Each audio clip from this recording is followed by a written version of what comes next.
DRG Kids. આ વાર્તા છે ભગવાન બાળ ગણેશ અને કુબેરની. કુબેર ધન દેવતા, જેમને ધન સંપત્તિની કોઈ અછત નહોતી, પણ એમને એક દિવસે ધન અને સંપત્તિ પર અભિમાન થઈ ગયું. એ પોતાની ધન સંપત્તિનો પરિચય આપવા માટે શંકર ભગવાન પાસે આવે છે અને કહે છે, ભગવાન ભોળાનાથ, આજે હું તમારી પાસે એક વિનંતી લઈને આવ્યો છું. કૃપા કરી તમે મારા આલિશાન મહેલમાં પધારો અને ભોજન ગ્રહણ કરો. હું તમને ભોજનનું આમંત્રણ આપવા આવ્યો છું પ્રભુ. તમે અને માતા પાર્વતી બંને મારા મહેલમાં પધારો અને ભોજન ગ્રહણ કરો. આ જ મારી ઈચ્છા છે. બસ આટલી ઈચ્છા પૂરી કરી દો પ્રભુ. શંકર ભગવાન કુબેરના મનની વાત જાણી જાય છે. એ જાણે છે કે કુબેર જમવાનું આમંત્રણ આપીને પોતાની ધન સંપત્તિનો પરિચય અમને આપવા માંગે છે. એટલે શંકર ભગવાન કુબેરને કહે છે, કુબેર, અમે તમારા નિમંત્રણનો સ્વીકાર કરીએ છીએ, પરંતુ આ બધા ભક્તગણો, આ આખી ધરતી જેના પર હું કૈલાશ પરથી ધ્યાન રાખું છું, આ બધા સજીવો, આ આખી સૃષ્ટિ મારી છે અને હું આમ કૈલાશ પર્વત છોડીને નથી જઈ શકતો. હું તમારા આમંત્રણનો સ્વીકાર કરું છું, પરંતુ હું કૈલાશ પર્વત છોડીને નહીં આવી શકું. ઠીક છે ભગવાન. માતા પાર્વતી, તમે તો આવી શકો છો ને? કૃપા કરી મારા ભોજનનું આમંત્રણ સ્વીકાર કરો. અમે તમારો અને તમારા આમંત્રણનો આદર કરીએ છીએ, પણ જ્યાં ભગવાન શંકર નહીં, ત્યાં હું પણ નહીં જઈ શકું. જે એમનું કાર્ય છે એ જ મારું પણ કાર્ય છે. અમે બંને કૈલાશ છોડીને ક્યાંય નથી જઈ શકતા. તો શું આ સમસ્યાનું કોઈ સમાધાન નથી? હું તમને ભોજનનું આમંત્રણ આપવા આવ્યો છું પ્રભુ. મારી આ જ ઈચ્છા છે કે તમે મારા મહેલમાં આવીને ભોજન સ્વીકાર કરો. કંઈક તો કરો પ્રભુ. થોડી વાર વિચાર્યા પછી શંકર ભગવાન કહે છે, કુબેર, તમે આટલે દૂર અમને આમંત્રણ આપવા આવ્યા છો, તો અમે તમને નિરાશ નહીં કરીએ. અમે તમારું નિમંત્રણ સ્વીકાર કરીએ છીએ. તમે એક કામ કરો, પાર્વતી અને હું તો નહીં આવી શકીએ, પણ તમે બાલ ગણેશને અને મૂષક રાજને લઈને જાઓ. ગણેશ તમારી ઘરે ભોજન કરશે. ખૂબ ખૂબ આભાર પ્રભુ. તમે મારા મહેલમાં આવવા માટે બાળ ગણેશને મોકલી રહ્યા છો. તમે મારું આમંત્રણ સ્વીકારીને મારા પર કૃપા કરી છે પ્રભુ. હું તમારો આભારી રહીશ. તથાસ્તુ. કુબેર પોતાના રથમાં ગણેશ અને મૂષક રાજાને બેસાડીને પોતાના મહેલમાં જાય છે. મહેલમાં પહોંચતા જ મૂષક રાજ કહે છે, ગણેશજી, આ મહેલ તો કેટલો મોટો છે ને, અને કેટલો સુંદર છે. જુઓ જુઓ, અહીંયા તો સોનાની ઈંટો પણ લાગેલી છે. કુબેરજી બહુ મોટા માણસ છે, ધનવાન છે, ધનના દેવતા જો છે. મૂષક રાજ, મને આ વસ્તુઓનું કોઈ આકર્ષણ નથી. આપણે તો અહીંયા પેટ ભરીને ખાવા માટે આવ્યા છીએ. કુબેરજીએ આપણને આમંત્રણ આપ્યું છે ને ચાલ ખાવા માટે જઈએ. ગણેશજી, અહીંયા નહીં બેસો તમે. મેં તમારા માટે સોનાનું સિંહાસન બનાવ્યું છે. આ સોનાના સિંહાસન પર બેસીને જ તમે ખાવાનું ખાશો. અરે વાહ કુબેર મહારાજ, આ તો બહુ સારી વાત છે. જેવી તમારી ઈચ્છા, અમને તો બસ ખાવાનું જોઈએ છે. થોડી જ વારમાં કુબેરના સેવકો બહુ બધું ખાવાનું લઈને આવે છે. લો ગણેશજી, આ સ્વાદિષ્ટ લાડુ ખાઓ. અમને ખબર છે તમને લાડુ બહુ ભાવે છે. ગણેશજી એક જ છટકામાં બધા લાડુ ખાઈ જાય છે. આ જ રીતે એ દાળ ભાત, બધા શાક, આખો ખાવાનો ભંડાર ખાલી કરી દે છે. પણ છતાંય ગણેશજીની ભૂખ નથી મટતી. હજુ શું જોઈએ છે બાળ ગણેશજી? કયો, શું ખાવા માંગો છો તમે? અમારે ત્યાં ખાવાની જરાય અછત નથી.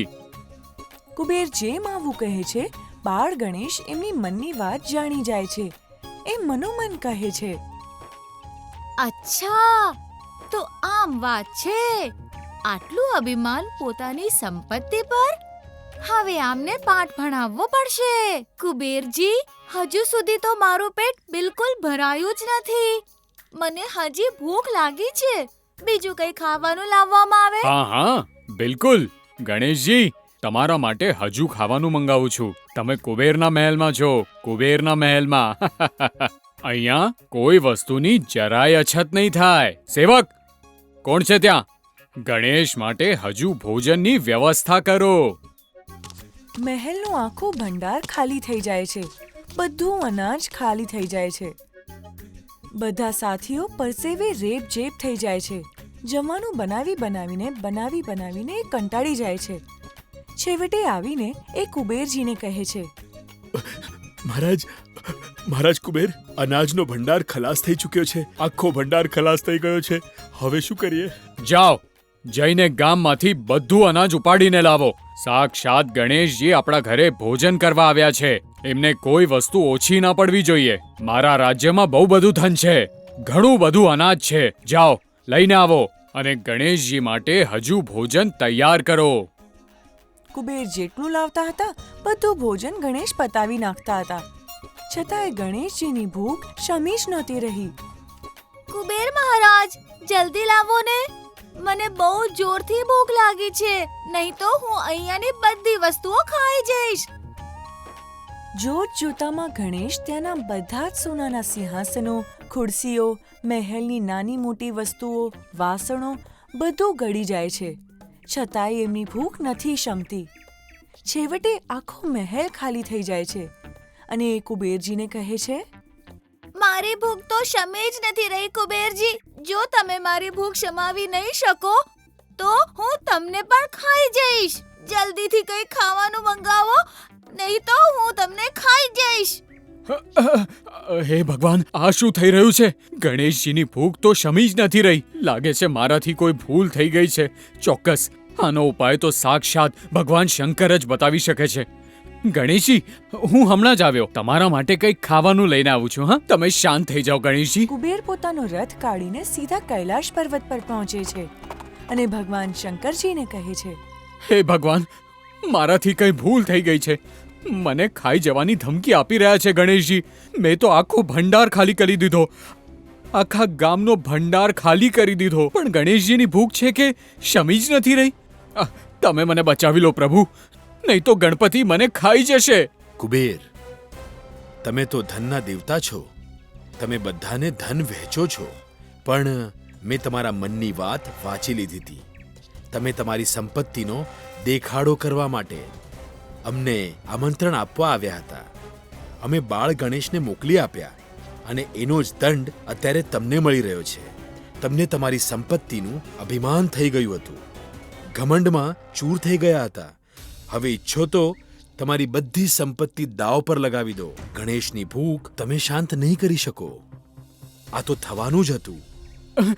માતા પાર્વતી, તમે તો કંઈક કરો. મારાથી બહુ મોટી ભૂલ થઈ ગઈ છે. આ તો અનર્થ થઈ ગયો છે.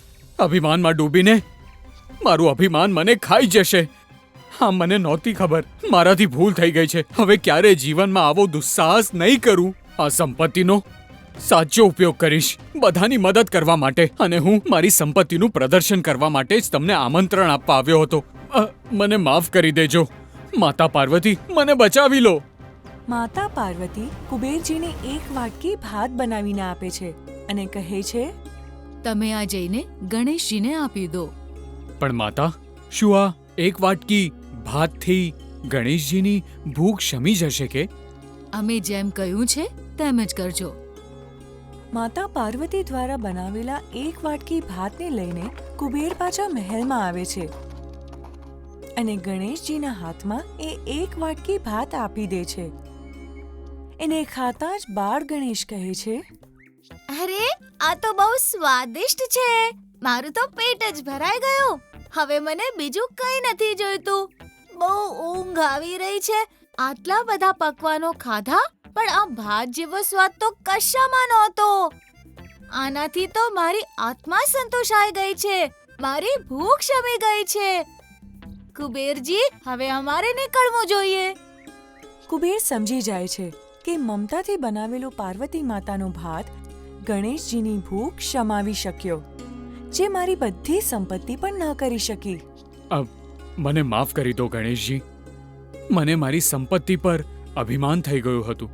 કદાચ એટલે જ શંકર ભગવાને આમંત્રણ સ્વીકારીને તમને અમારા ઘરે મોકલ્યા અને તમે મારું અભિમાન ચૂર ચૂર કરી નાખ્યું.